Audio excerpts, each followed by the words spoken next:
멸망에 대해서 말씀해주고 있습니다. 그래서 우리가 먼저 예수님께서 이 적그리스도에 대해서 말씀하신 그 말씀이 나오는데, 그 예수님께서는 이 적그리스도를 뭐라고 표현하셨느냐? 멸망에 가증한 것이다, 이렇게 말씀을 합니다. 그래서 마태복음 24장 15절 16절을 보면 이런 말씀이 나옵니다. 그러므로 너희가 선지자 다니엘의 말한 바 멸망에 가증한 것이 거룩한 곳에 선 것을 보거든 읽는 자는 깨달을진저 그때 유대에 있는 자들은 산으로 도망할지어다. 마지막 때에 하나님의 거룩한 성전, 거룩한 곳에 이 선 존재, 그게 이제 멸망에 가증한 것, 이렇게 예수님께서 표현하셨죠. 다니엘서를 보게 되면 그 이야기가 이제 쭉 나옵니다. 그래서 아무튼 이 주님께서는 멸망에 가증한 것이다. 한마디로 멸망에 가증한 것이라는 건 앞으로 장차 멸망을 받게 될 가증한 존재라는 겁니다. 가증하다는 것은 극히 혐오하고 극히 미워하는 그런 존재를 가증하다 그러죠. 가증하다. 그래서 하나님께서 극히 혐오하시고 미워하시는 존재, 그 존재가 적그리스도인데 장차 멸망할 수밖에 없는 존재다, 이렇게 이제 표현하셨다는 거죠. 그리고 이제 두 번째로는 이제 이 적그리스도를 어떻게 이 성경에서는 표현하느냐? 멸망의 아들이다, 이렇게 또 표현합니다. 멸망의 아들. 데살로니가후서 2장 3절 4절을 보면 이런 말씀이 나옵니다. 누가 아무렇게 하여도 너희가 미워하지 말라. 먼저 배도하는 일이 있고 저 불법의 사람 곧 멸망의 아들이 나타나기 전에는 이르지 아니하리니 저는 대적하는 자라 범사에 일컫는 하나님이나 숭배함을 받는 자 위에 뛰어나 자존하여 하나님 성전에 앉아 자기를 보여 하나님이라 하느니라. 그래서 이제 이 데살로니가 후서에서는 적그리스도를 뭐라고 표현하냐? 불법의 사람, 멸망의 아들. 멸망의 아들. 사단의 아들이다, 이런 표현을 한 겁니다. 그래서 정작 그 적그리스도가 어떻게 한다고 합니까? 하나님의 성전에서 자기를 뭐라고 한다고요? 하나님이라고 말한 것이다. 그래서 그렇게 이제 또 표현을 합니다. 또 세 번째는 이 적그리스도를 계시록에서는 어떻게 표현하느냐? 마지막 때 나타날 짐승이라고 이야기합니다. 마지막 짐승으로, 짐승. 계시록 17장 8절 보면 내가 본 짐승은 전에 있었다가 시방 없으나 장차 무적행으로부터 올라와 멸망으로 들어갈 자니 땅에 거하는 자들로서 창세 이후로 생명책에 농명되지 못한 자들이 이전에 있었다가 시방 없으나 장차 나올 짐승을 보고 기이 여기리라.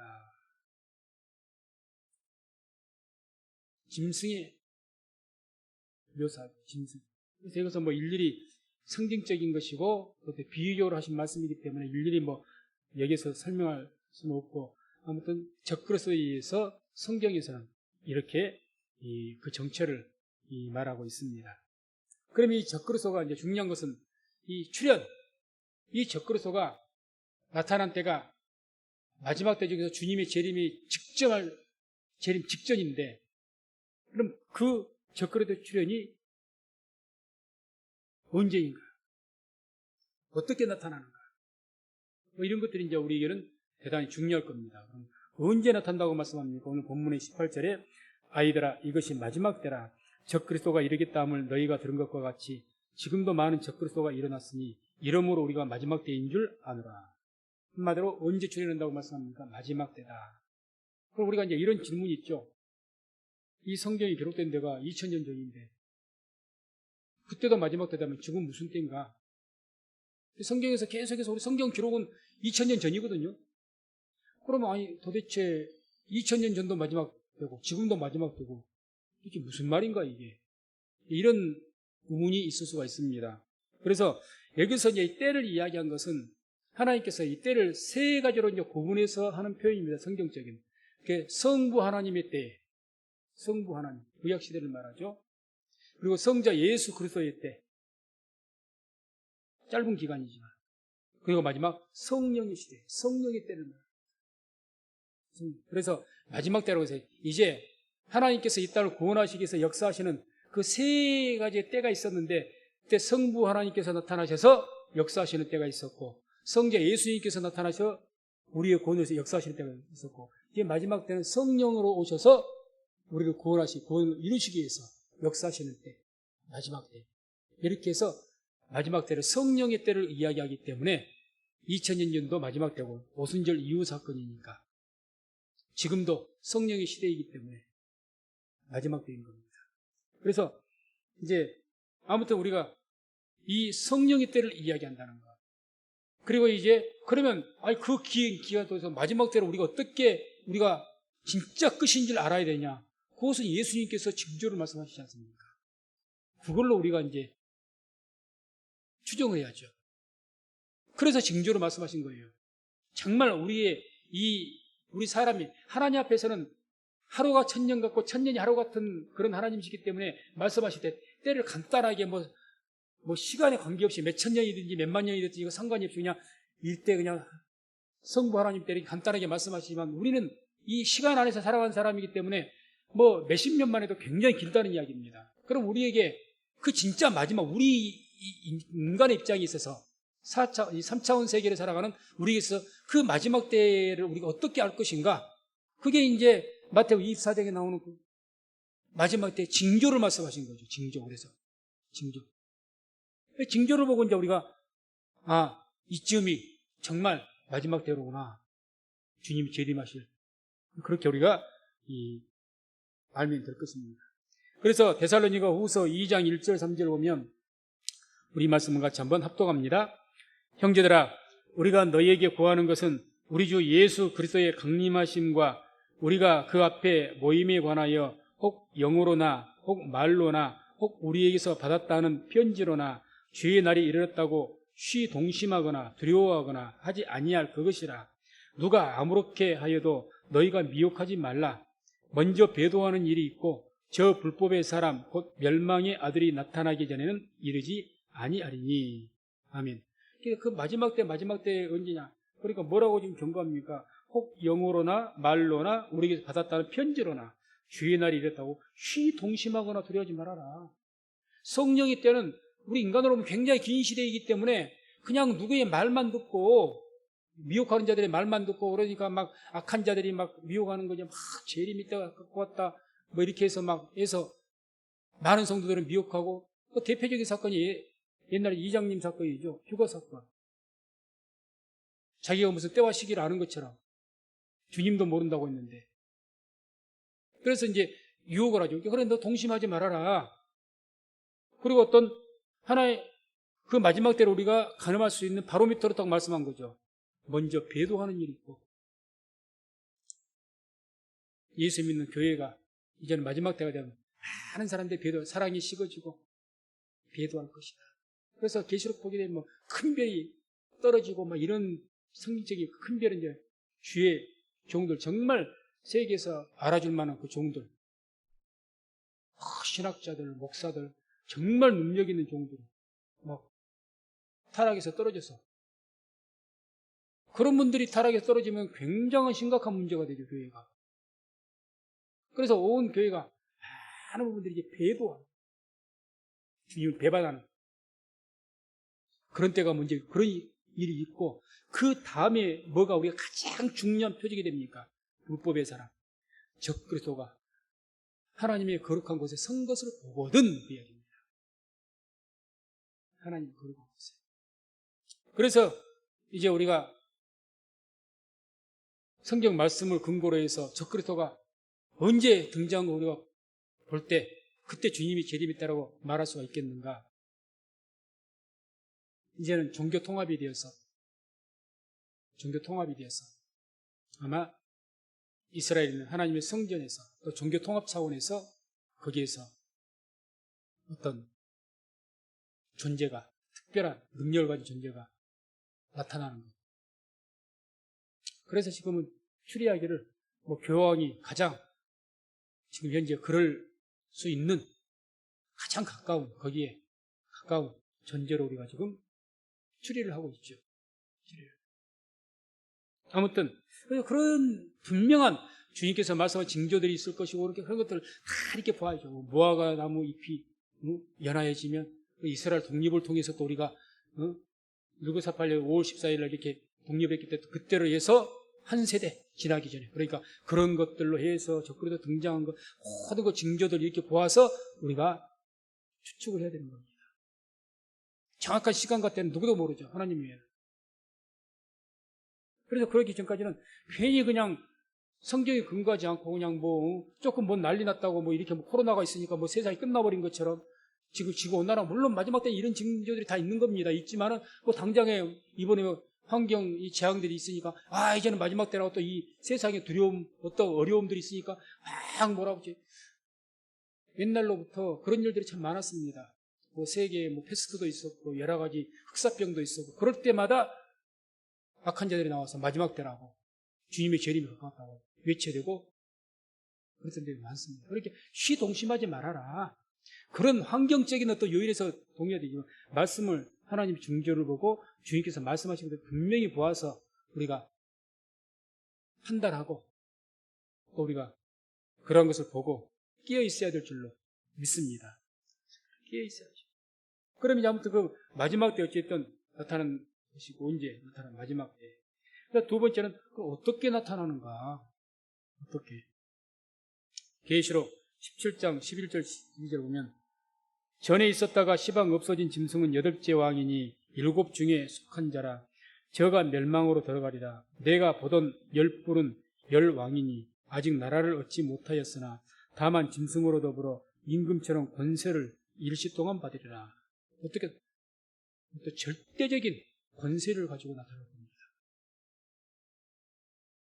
세계를 좌지우지할 만한 그런 권세를 가지고 나타날 겁니다. 정치적인, 경제적인 모든 권세를 가지고 세계를. 그래서 지금 전 세계가 계속해서 가다가 또 추진되다가 조금 허물어지더라도 결과적으로는 세계 통합의 이야기가 나오죠. 세계 통합. 이미 유엔에서는 그것을 목적으로 삼고 있는 것이고 유럽연합은 우리가 너무 잘 알고 있는 것이고 아시아도 블록화해서 통합시키려고 할 것이고 모든 것들을 종교적인 것도 통합하기 위해서 앞장선 사람이 교황이고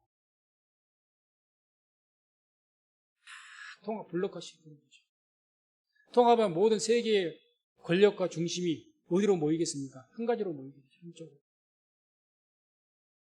중심부에 딱 모이게 돼요. 권세를, 거기에서 가장 권세를 가지고 있는 사람. 세계를 그러니까 자기를 나타내서 이제 다음에 종교적으로도 내가 하나님이다. 그렇게 말할 수가 있겠죠. 그래서 이제 이런 어떤 것들을 우리가 여러 가지로 현재 어떤 이 세계에서 돌아가는 어떤 상황들을 보았을 때 그런 것들을 보면서 우리가 추측할 수가 있는 겁니다. 추측할. 그러면 이제 이 적그리스도가 나타나게 되면 이제 물론 최종적으로는 그렇게 해서 이 하나의 중심으로 최종적인 것이죠. 그래서 딱 이미 하나님은 거룩한 데서 내가 하나님을 했을 때 이제 마지막 때죠. 그러면 주님이 재림하시는 거예요. 이제. 끝 중에 끝이니까, 그게 완전한 끝이니까. 근데 그 전에는 이제 이 적그리스도 혼자서 활동하는 것이 아니라 적그리스도 그 악한 영이 계속 거짓 선지자들에게 이렇게 하나님의 영으로 사단의 영을 통해서 미혹을 해서 많은 추종자들을 통해서 이 세상을 어지럽힐 겁니다. 특히 종교의 세계를 어지럽힐 겁니다. 그래서 이제 이 활동을 하죠. 그래서 어떻게 활동하는가? 이렇게 영으로 미혹하여서 많은 자들과 함께 활동할 겁니다. 영으로. 사단의 영이 이제 많은 거짓 선지자들에게, 거짓 목자들에게 들어가서 그들을 통해서 교회를 어지럽히고 그렇게 미혹하고 하게 될 겁니다. 그래서 오늘 본문의 18절에도 지금도 많은 적그리스도가 일어났으니 실제로 한 명을 말하는 게 아닙니다. 최종적으로 권력이 한 곳에 집중된다는 이야기고 대표적인 사단의 아들이 딱 나타났고 내가 하나님이다. 사단 숭배. 노골적으로 사단 숭배할 겁니다. 그의 많은 자들은 그 졸개들은 많은 자들이 이미 지금도 활동하고 있다는 거예요. 지금 이때도 2000년 전에도 활동을 했고 지금도 활동하고 있습니다. 지금도. 그래서 4장 1절에 이런 말씀이 나옵니다. 요한일서 4장 1절 보면 사랑하는 자들아, 영을 다 믿지 말고 오직 영들이 하나님께 속하였나 시험하라. 많은 거짓 선지자가 세상에 나왔습니다. 2000년 전에도 많이 있었어요. 그래서 오늘 낮에 말씀드렸던 것처럼 다른 복음으로 계속 성도들을 미혹하는 거죠. 미혹하는 거죠. 그래서 거짓 선지자가 많이 나왔다. 거짓 선지자가. 오늘 또 거짓 목자가 많이 나타났다. 다 믿지 말아라.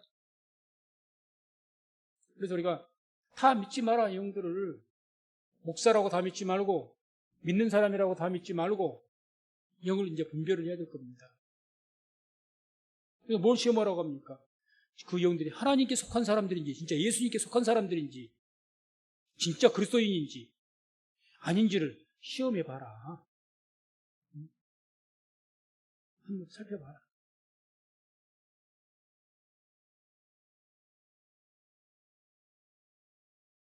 이들이 어떻게 활동합니까? 거짓 선지자로 활동을 합니다. 선지자는 뭐 하는 사람입니까? 말씀을 전하는 자고 말씀을 가르치는 자입니다. 그렇게 활동을 하는 거죠. 거짓 선지자. 마태복음 24장 23절 24절 말씀 합독합니다. 그때 사람이 너희에게 말하되 보라 그리스도가 여기 있다. 꼭 저기 있다 해도 믿지 말라. 거짓 그리스도들과 거짓 선지자들이 일어나 큰 표적과 기사를 보이어 할 수만 있으면 택하신 자들도 미혹하게 하리라. 이건 주님께서 말씀하신 거죠. 그때 마지막 때. 이 거짓 선지자들이 어떻게 하는 얘기예요? 큰 표적과 기사를 보여서 미혹합시다. 그러니까 표적, 이적 너무 좋아하지 마십시오. 표적과 이적은 하나님께서 하나님의 뜻을 이루기 위해서 하나님의 뜻에 따라서 우리에게 보여주실 것입니다. 없다는 것이 아니라. 많은 유대인들이 특히 바리새인들이 유대인들이 예수님 따라다니면서 날마다 따라서 뭘 보여달라. 그냥 표적 좀 보여주시오. 우리만 없으면 꼭 가서 어디 가난한 사람들한테 병 고치고 살려주고 우리가 있을 때 표적을 안 보여주시는 거예요. 우리가 봐서 안진병 한번 일어나면 확 믿겠는데 안 보여. 요나의 표적밖에 없다. 성경에 기록된 표적밖에 없다 그 말이죠. 성경 보고 믿어라 너희들은. 보여달라는 데는 안 보여주십니다. 기적 좀 보여주세요. 안 보여주십니다. 분명히 알아두시기 바랍니다. 교회 안에 믿음 안에 기적이나 표적이 없는 게 아닙니다. 있습니다. 그러나 기적이나 표적은 우리의 뜻이나 우리의 원대로 나타난 것이 아니고 하나님의 뜻대로 하나님의 원대로 그 기사와 표적이 나타납니다. 그러니까 그거 쫓지 말라는 거죠. 참 우리나라가 지금은 많이 그게 줄어들었습니다. 그거 특히 우리 순복음이 정말 많이 쫓아서 교회가 문제가 많았죠. 그래서 오랫동안 이단 시비를 많이 받았던 것 아니겠습니까? 너무 그러고 쫓다 보니까 방언을 못 받으면 구원도 못 받은 것처럼 무시해버리고 방언도 어떤 그런 문제도 많았고 방언 은사가 없습니까? 있습니다. 은사에 대해서 잘 알지 못하고 하나님의 기사와 표적들 그것에 대해서도 잘 알지 못하니까 그러다 보니까 자꾸 이게 믿음이 없고 말씀으로 믿음이 온전하게 세우지 않는 사람들은 눈에 보이는 것을 쫓아가는 거죠. 예수님께서 도마에게 말하 너는 본고로 나를 믿느냐? 믿지 못하고 보지 못하고 믿는 자가 복되다. 믿음은 아무것도 보지 않고 믿는 것이 진짜 믿음입니다. 그러지 않습니까? 보지 못하고 그냥 말씀만 듣고 백부장을 예수님께서 얼마나 칭찬하십니까? 다른 사람들 예수 우리에게 나에게 안수 좀 해주세요. 내게 와서 기도. 우리 집에 오면 감당치 못하고 말씀만 없어서 주님이 우리의 구원자이신데 성경에서만 메시아이신데 하나님의 아들이신 주님께서 모두 창조하신 주님께서 여기서 말씀하면 그 귀신이 떠나가지고 병이 고쳐지지. 그게 얼마나 칭찬하십니까? 내가 이보다도 큰 믿음을 본 적이 없다. 기적, 표적. 정말 호기심으로 막 자극할 수 있는 그런 것이겠죠. 기적을 추구하는 사람은 믿음이 아주 낮은 사람입니다. 초보 중에 초보입니다. 보지 않고는 못 믿겠다는 거니까. 그나마 그걸 본다고 해서 꾸준히 믿으려는 거는 모르겠지만 그 감동이 사라지면 또 안 믿어요, 제대로. 정말 제대로 믿는 사람, 말씀을 통해서 보지 않고 말씀, 성령의 감동을 통해서 확신하는 거죠. 이 믿음은요, 많은 순교자들이 그랬던 것처럼 기적을 보고 주님을 따랐던 사람들은 다 도망가 버렸습니다. 예수 십자가 다리실 때. 순교자들 말씀 통해서 성령의 감동을 통해서 믿게 되었을 때 아무것도 본 것이 없지만 너희가 예수를 본 적도 없고 그런 적도 없지만 너희가 그 주님을 사랑하고 믿는다. 그런 믿었던 사람들, 초대교회 성도들, 많은 사람들, 물론 기적을 부족히 본 사람도 있겠죠. 근데 대부분이 못 봤죠. 대부분. 특히 뭐 세월이 흘러서 초대교회가 생겨지고 이제 이런 몇십 년 지날 때는 대부분이 못 봤죠. 몇 명이나 봤겠습니까? 이방인들은 다 못 봤죠. 근데 그들이 순교를 한 거예요. 그들이 로마에서 로마 지배하에 있는 각 도시에서 사자밥이 되고 그들이 봐서 순교했습니까? 말씀 듣고 보지는 못했지만 말씀 듣고 성령 감동으로 믿었기 때문에 순교하기에 이르기까지 그렇게 하나님께 영광을 돌리게 된 줄로 믿습니다. 그런데 이제 마지막 때가 되면 우리를 미혹하기 위해서 왜? 말씀의 바탕이 안 돼 있는 사람들이 그 미혹에 잘 넘어오거든요. 잘 넘어오고. 그러니까 표적과 기사. 표적. 그러니까 오늘날도 뭐 신비주의를 막 추구해서 막 그런 것만 뭔가 뭐 보이는 어떤 눈에 특별한 기적 이걸 굉장히 사모 그거에서만 막 이 하는 분들이 들어 있습니다. 그런 사람들 잘 걸려 들어가죠. 보여주면 바로 갈 것 아닙니까? 왜 사단도 기적을 일으키는데요? 사단이 영적 존재인데 귀신이 영적 존재인데 왜 귀신은 귀신같이 맞춰요? 귀신같이. 귀신이니까 사단이니까 그렇게 하면 거기 꾹꾹 넘어가는 거예요. 하나님 역사가 아닌 것인데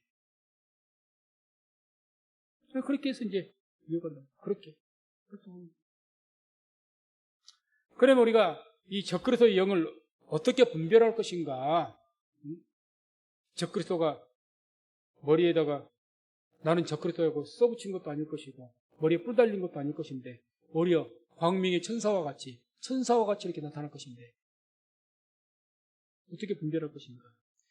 4장 1절 요한일서 4장 1절 다시 한번 보면 이런 말씀이 나옵니다. 사랑하는 자들아 영을 다 믿지 말고 오직 영들이 하나님께 속하였나 시험하라. 많은 거짓 선자가 세상에 나와 있습니다. 시험해봐라. 시험해봐라. 뭘 시험해? 뭘 알아보라는 이야기입니까? 뭘 자세히 살펴보라는 겁니까? 먼저 첫 번째는 저들이 교회에 속한 하나님께 속한 자인지 아닌지를 한번 봐라. 유심히. 예수님께 그렇죠. 그들의 열매로 그들을 알아라.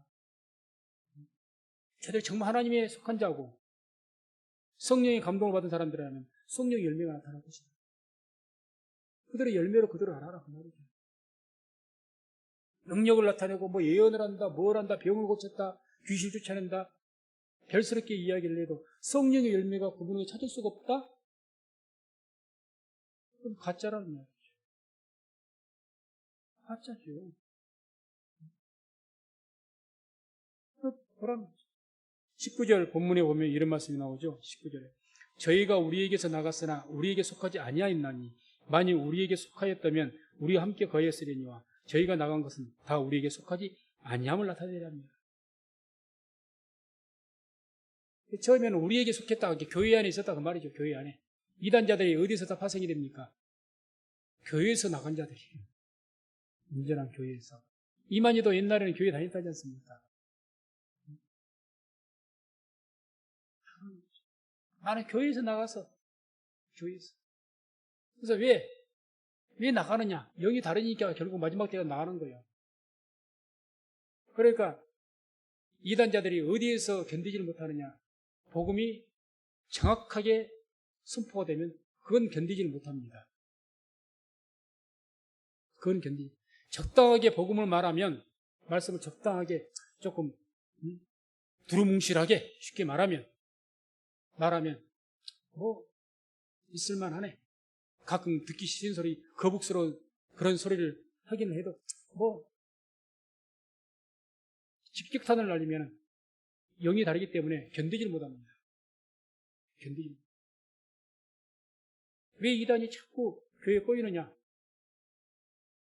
교회 안에는 빛이 밝지 않기 때문에 그렇습니다. 확실하게 말씀으로 밝혀버리면 어떻게 견딥니까? 많은 교회 신천지가 들어와서 활동하는 이유도 저는 개인적으로 그렇게 생각을 합니다. 계속해서 메시지에서 복음의 내용들이 압도적으로 많이 증거가 돼야 되고, 성경들의 말씀이 계속 증거가 되고, 무엇이 다른 복음인지 계속해서 이게 돼야 되는데, 그런 복음에 대한 말씀보다는 교훈적인 것, 또는 뭐 세상에서 어떻게 살 것인가 복을 받는 것, 도덕적이고 윤리적인 것, 또 고상한 것, 세상적으로 아주 세상적인 아주 아름다운 지혜들, 속된 말로 폼나는 것도 뭐 어떤 경우 뭐 아주 재밌게 해주는 것, 그런 거 복음의 진리 가운데 있는 그 복음의 광채를 찾고 그런 말씀이 필요 없는 것은 아니죠. 그러나 복음의 광채를 훨씬 더 강하게 비춰줘야 될 것인데, 그것은 뭐 어쩌다 한 번씩 하고 전부 그 변두리의 것만, 진리 가운데까지, 성령은 진리의 가운데로, 진리의 가운데가 있고 그 변죽이 있는데, 진리의 가운데를 갖다가 계속해서 더 80% 90%를 그렇게 말씀을 전해야 못 견딜 거다. 근데 그 가운데 있는 것보다는 그 변죽에 있는 것을 많이 이야기해요. 변죽에 있는 것을, 외부에 있는 것을. 그러니 안 되는 거죠. 그러니까 아무튼 어쨌든 그들 시험할 때는 그렇게 우리가 이단절 확실하게 우리가 복음을 전하면 알 수가 있는 거죠.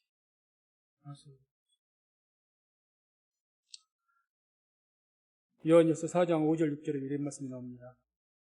저희는 세상에 속한 고로 세상에 속한 말을 하며 세상이 저희 말을 듣느니라.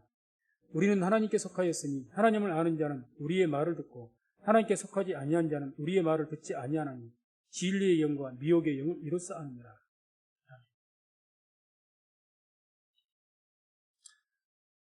복음에 속한 자들, 예수님께 속한 자들은 예수 그리스도에 대한 말씀을 계속해서 그 말씀을 듣습니다. 성경의 말씀을. 그러면 그대로 거기서 이유 없이 순종하고 듣습니다. 또 즐겨 듣습니다. 그런데 거기에 속하지 않는 사람은 듣기 괴롭죠. 듣기가 괴로운 겁니다. 귀가 나를 가르쳐 귀를 즐겁게 해주는 것이 아니라 내 심령을 즐겁게 해주고 은혜가 되게 한 것이 아니라 자꾸 마음에 부담이 되고 그냥 막 뭔가 모르게 듣기 싫은 거, 불편한 거예요, 마음이. 우리가 그러지 않습니까? 아니, 누가 봐도 성경 말씀 그대로 지금 정확하게 해석을 하고 정확하게 해서 하는데 그게 내 마음에 여기 안 받아도 듣기 싫어진다고 그러면 그 문제가 있는 거죠. 문제가 있는 거죠. 그런 걸 보면 아는 거죠.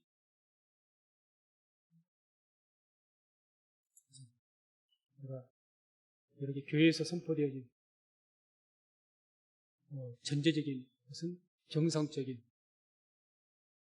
예수께서 머리가 되신 그런 온전한 교회가 전제가 되어야 됩니다만은 그런 교회에서 하는 그런 말씀들을 듣는가 안 듣는가.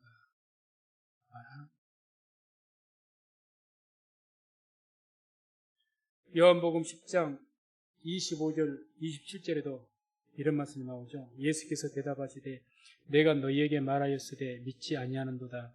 내가 내 아버지의 이름으로 행하는 일들이 나를 증거하는 것이오늘 너희가 내 양이 아니므로 믿지 아니하는도다. 내 양은 내 음성을 들으며 나는 저희를 알며 저희는 나를 따르느니라. 안 듣는 거죠. 왜? 주님의 양이 아니니까, 하나님께 속한 자가 아니니까, 예수께 속한 자가 아니니까, 영이 다르니까 안 듣는 거죠. 안 따릅니다. 그래, 그걸 봐라, 한번. 보라는 거죠. 그래서 마태복음 18장 15절 17절 보면 주님께서 이렇게 말씀을 합니다. 함께 합독합니다. 내 형제가 죄를 범하거든 가서 너와 그 사람과만 상대하여 공고하라. 만일 들으면 내가 내 형제를 얻은 것이요, 만일 듣지 않거든 한두 사람을 데리고 가서 두세 증인의 입으로 말마다 증참케 하라. 만일 그들의 말도 듣지 않거든 교회의 말하고, 교회의 말도 듣지 않거든 이방인과 세리와 같이 여기라. 만일 그들의 말도 듣지 않거든 교회의 말하고, 교회의 말도 듣지 않거든 이방인과 세리와 같이 여기라. 교회 안에서 어떤 분이 내가 봐도 저분이 요즘 신앙이 조금 문제가 있는 것 같고, 자꾸 좀 문제가 있는 사람 만난 것 같고, 그래서 문제가 있으니까 그런 사람 만나지 말아라고, 아무리 좀 이상한 사람이라고 그렇게 자꾸 권고를 해도 안 됐습니다. 그럼 이제 한두 사람을 더 데리고, 이 말은 이제 교회의 그 중직자들, 믿음이 더 깨어있는 분들, 그런 분들을 이렇게 같이 가서 말마다 칭찬케 해라. 지금 어느 그 집사님이 지금 하고 있는 것이 위험스럽고 또는 뭐 죄악된 것이고, 지금 자꾸 뭐 예를 들어서 신천지가 됐든지 구원받은 그런 사람들 말에 그냥 혹해갖고 뭔가 혹해갖고 거기를 막 두둔하고 뭔가 그러는데 자꾸 이 말마다 그 잘못된 것이다 이야기하라는 거지. 그래도 안 듣느냐? 최후의 수단이 교회에 말하라, 목사에게 말하라는 거죠. 목회자에게. 목회자의 말도 듣지 않는다? 그럼 어떻게 얘기하고 말합니까? 이방인과 세리와 같이 영이 다르니까 버리라는 거예요. 안 듣습니다. 예수님 말도 안 듣는데 목사 말 듣겠습니까? 목사 말 듣겠습니까? 안 듣습니다. 아무리 성경 가지고 이야기를 해주고, 또 뭐 이제 저도 그런 일이 있었기 때문에, 그럼 이 김요셉 목사 말을 믿지 말고 주위에 모든 다른 목사님, 건전한 교회, 큰 교회도 많이 있고 우리나라에는 건전한 개신교가 은혜롭게도 많이 있으니까 그런 분들 통해서, 그런 분들 말씀 통해서 알아봐라. 그분들이 그렇게 말하냐? 응? 지금 잘못된 것을 갖고 있는데 신천지가 아무리 잘못됐다 해도 안 듣습니다. 뭐 김유셉 목사만 그렇게 이야기합니까? 한국에 있는 개신교가 다 잘못됐다고 하지 않습니까? 안 듣습니다. 안 들어요. 왜 안 듣습니까? 주님께서 속한 자가 아니기 때문에 안 듣는 겁니다. 정확하게 말하면 들을 수가 없는 거죠. 하나님의 양이 아닙니다. 마지막 때에는 알곡과 가라지가 쫙 나눠집니다. 그 마지막 끝까지, 추수 때까지, 주님 재림 직전까지, 추수 때까지 대개는 주님께서 알곡과 가라지 함께 자라게 놔두죠. 그러나 딱 추수 때가 되면 무엇부터 뽑아버립니까? 가라지부터 뽑아버립니다. 단으로 묶어버리죠. 그래서 아무튼 그렇게 되기 때문에 우리가 어떻게 분별할 것이냐, 자꾸 교회의 말을 무시하고 목회자의 말을 듣지 않고 분명히 말씀드리지만 문제가 있습니다. 문제가 큰 겁니다. 큰 거죠. 오죽하면 버리라고 해요. 이방인과 세리와 같이 출교시켜라, 그 이야기 아닙니까? 그럼 또 그런 것들 통해서 봐야죠. 또 우리가 이 두 번째는 그들이 말하는 것을 봐야 됩니다. 거짓 선지자는, 그러니까 자기들끼리 뭐 목사라 그러고 자기들끼리 뭐 선교사라 그러고 뭐 전도사라 그러고 이렇게 말들을 그렇게 합니다만, 그런 자들이 복음을 말을 쓰면 어떻게 전하는지, 또는 그런 자들이 어떻게 말을 하는지, 다른 복음, 오늘 낮에 설교했던 것처럼 다른 복음을 말하는 것은 아닌지, 예수의 복음을 말한 것처럼 말하면서도 거기다 다른 것을 섞지는 않는지, 이단이 다 섞었죠. 섞었죠.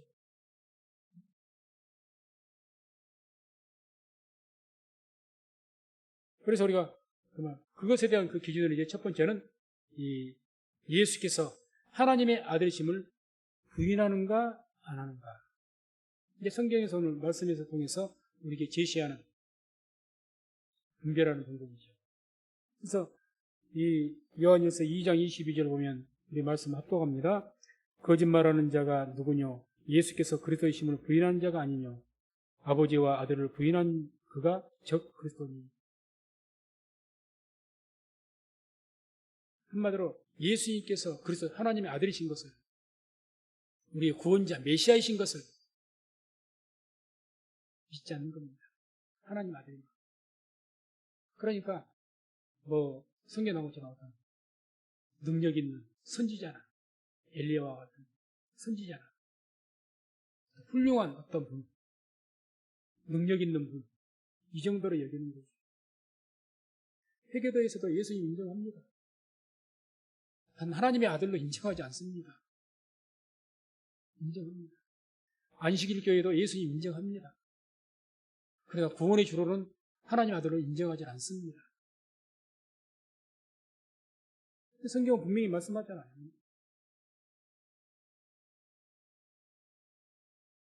그걸 봐야지. 그럼 오늘 다른 복음에서 오늘 낮에 말씀드렸지만 저들이 오직 복음의 본질은 은혜요 믿음인데 자꾸 율법도 성경이니까 성경을 말하면서 행함을 강조하고 뭔가 안식일교에서는 그러지 않습니까? 안식일교 지금도 부정한 음식 안 먹는다 그래요. 그래서 거기서 채식부패가 나온 겁니다. 자기 부정한 것 안 먹겠다는 이야기야. 안식일을 지켜야 되겠다. 율법을 지켜야 되겠다는 거야. 어떤 율법의 의를 말하고 그러는지 안 그러는지 잘 봐야죠. 잘 봐야죠. 예수께서 메시아이신 것을 부인한 것은 큰 문제죠. 큰 문제죠. 하나님의 아들로 인정하지 않는 것은. 마태복음 16장 16절은 시몬 베드로가 하나님의 감동을 어떻게 고백합니까? 주는 그리스도시요 살아계신 하나님의 아들이십니다. 이게 우리 개신교의 정통한 신앙 고백 아닙니까? 주는 그리스도시요. 그리스도란 말은 메시아와 그리스도가 똑같은 말이죠. 그리스도는 헬라어고 메시아는 히브리어고 똑같이 기름 부음을 받은 자. 무엇을 위해서? 우리 인류의 구원을 위해서. 그래서 인류의 구원자. 주님은 우리의 구원자이시여. 하나님께서 특별하게 기름 부어서 구별해서 선택하신 우리의 구원자이시여. 또한 뭐라는 건 하나님의 아들이십니다.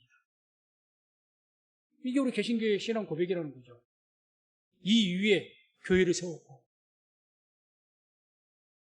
그러니 이걸 부인한다? 그럼 심각한 문제죠. 심각한 문제. 이단자들이 많이 그렇게 합니다. 예수 자체를 부인한 것은 아니라는 거예요. 그냥 하나님의 아들이라는 사실만 쏙 빼버리죠. 어떻게 하나님께서 이 땅에 육체를 입으실 수가 있겠냐는 거죠.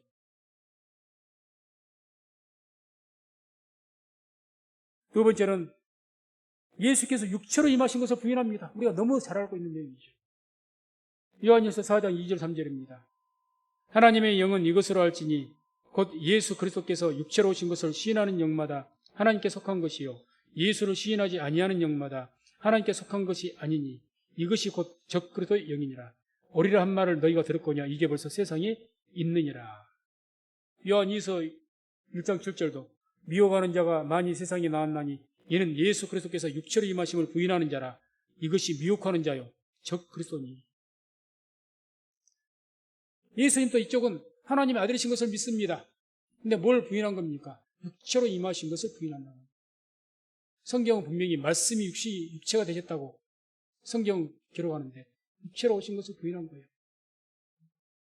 그럼 우리가 이제 예수께서 육체로 오신 것을 부인하면 어떤 신앙적인 큰 문제가 있는가? 그럭저럭 예수님은 그냥 무조건 믿으면 되는 것이지 꼭 육체로 오신 걸 부인했다고 해서 하나님의 아들로 오신 걸 부인했다. 그게 무슨 대단한 큰 문제냐 그 말이죠. 하나님의 아들이신 걸 부인하면 우리 구원자이신 것, 하나님이 보내신 아들로서의 그런 어떤 신성이 부인해버린 것이니까 우리 신앙 자체를 부인해버린 것이 되고 육체로 오신 것을 부인하면 뭐가 문제냐? 피가 빠져버린 겁니다. 예수님께 이 땅에 왜 육체를 입으셨습니까? 피 흘리기 위해서 육체를 입으신 줄로 믿습니다. 오직 그것은 것이죠. 피 흘리기 위해서. 왜? 모든 피조물들은 다 죄를 범해서 우리의 피로는 어떤 것도 죄를 속하거나 사함받을 길이 없는 겁니다. 이미 죄인들이니까. 죄인이 죽어봐야 죄를 위해서 죽는 것이죠. 자기 죄를 위해서나 죽는 것이지 누구의 죄를 위해서 죽어주겠습니까? 주님께서는 무음한 거죠. 그래서 왜 동정녀에게서 굳이 그런 방법을 주님께서 택하셨을까? 왜 동정녀, 믿기도 힘든 어떻게 처녀가 성령으로 잉태됐다 이런 말도 안 되는, 근데 우리가 중요한 신앙 고백이잖아요. 왜요? 거룩한 몸으로 이 땅에 탄생하시기 위해서. 그래서 말씀이 육신이 됐다. 육신이라는 그 단어가 성경 원어의 헬라어로 사르크스입니다. 고깃덩어리 뜻입니다. 육체란 것이죠. 육체. 손에 잡히고 우리가 똑같은 육체, 피가 있는 육체. 이 피가 있어야 되니까. 그래서 히브리서 9장 22절에 이런 말씀이 나오죠. 율법을 조차 거의 모든 물건이 피로써 정결케 되나니 피 흘림이 없은즉 사함이 없느니라. 육체로 임하신 부인한 것은 주님께서는 예수님께서 하나님의 아들이시고 하나님이실지라도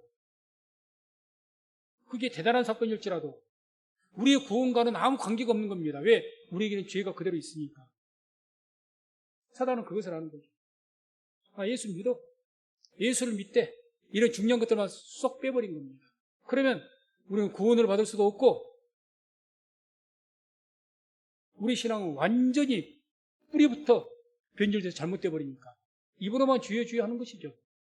진정한 하나님께서 구약 성경에 그토록 말씀하셨던 메시아, 우리의 인류의 구원자, 육체를 입으시고 피를 흘리시고 구원하신 그 메시아, 이 메시아를 계속해서 구약 성경에서는 하나님께 선지자들께서 예언하 증거하셨는데 입으로는 주여 주여 이야기하지만 둘 중에 한 가지를 빼버린 거죠.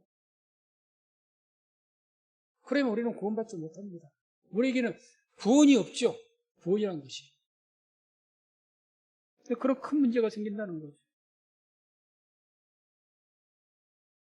그래서 저들이 이렇게 육체로 임하신 걸 부인하고 또 더 나아가서 뭐까지 부인합니까? 육체로 주님께서 제일 임하신 것을 또 부인합니다. 그럴 수밖에 없죠. 육체로 임하신 것을 부인하는 게 그래서 지금의 뭐 영주주의, 박옥수나 이런 다 영주주의에 속한 그런 이단자들이 참 많습니다만 이들이 뭘 믿느냐? 육체로 제일 임하신 건 안 믿습니다. 주님께 제일 임하시는데 성경에 표현되어 뭐 공중에 제일 임하고 우리가 찬양도 그렇게 하는데도 불구하고 영적으로 제일 임하시지. 그래서 그 영이 지금 그 예수 그리스도의 영이 지금 누구에게 들어가 있습니까? 이만희한테 들어가 있다는 거예요 지금. 그래서 이만희가 보혜사라는 겁니다. 예수님의 영이 지한테 들어가 있대요. 그래서 지가 재림이 주예요 지금 이만희가. 주님은 재림하실 때 분명히 뭐라고 말씀? 육체로 재림하십니다. 성경에 곳곳에 그걸 말씀하죠. 가장 중요한 부분이 계시록 1장 7절입니다. 우리 말씀을 한번 합독합니다. 볼지어다 구름을 타고 오시리라. 각인의 눈이 그를 보겠고 그를 찌른 자들도 벌터이요 땅에 있는 모든 족속이 그를 인하여 애곡하리니 그러리라. 아멘. 분명히 성경에 말씀 나오지 않습니까? 각인의 눈이 그를 보겠다 그러지 않습니까? 명백하게 주님께서 육체로 임하신 것을 오실 것을 말씀하는데 아니라는 거예요.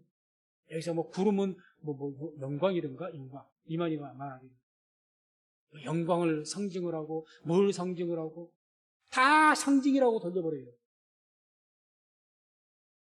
그런데 우리가 성경을 우리가 유심히 보게 되면 예수님께서 육체로 오신 것을 분명하게 증거해 주기 위해서 말씀이 육체로 오셨다고 분명히 성경에 기록되어 있고 또 예수께서 부활하시고 나서 그 부활하신 몸도 영으로 부활한 것이 아니라 육체로 부활하실 때 분명히 보여주기 위해서 뭘 증거 삼으십니까? 도마에게 찔러봐라. 너 창자국나 찔러봐라. 내 손에 못 자국나 너 넣어봐라. 만져보고 확인해 버렸지 않습니까? 맞죠?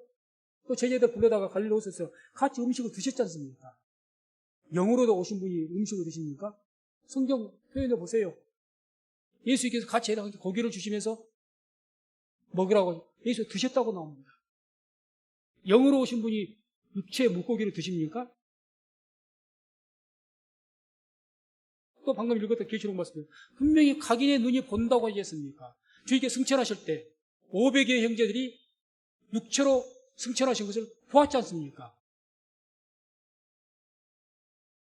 강력하게 성경 곳곳에서는 예수께서 육체로 오신 것을 말씀하시는데 아니라느냐, 다 상징으로 돌려버리는 거예요. 도대체 어디서부터 어디까지가 상징인지. 물론 상징적인 기법을 성경은 사용을 합니다. 아무 때나 모든 것을 상징으로 말하면 안 되는 거죠. 그래서 아무튼 이와 같이 적그리스도의 영들은 이렇게 활동을 하고 사역을 합니다. 그래서 항상 먼저 기도하시면서 말씀을 통해서 깨어있으시고 또 우리가 살아가는 시대 두말할 필요도 없이 많은 미혹하는 자들이 있고 다른 복음으로 다른 어떤 기사나 표적이나 이런 것들로 미혹을 하고 여러 가지 것들을 미혹을 합니다. 그래서 오늘 이런 말씀들 통해서 영을 분별할 수 있는 그런 영을 분별하는 은사를 우리 성도님들 받으시고 말씀을 통해서 잘 분별해서 깨어있어서 모든 다른 영들을 물리치고 믿음을 끝까지 잘 지킬 수 있는 우리 모든 성도님들 다 되시기를 주의 이름으로 축원을 드립니다.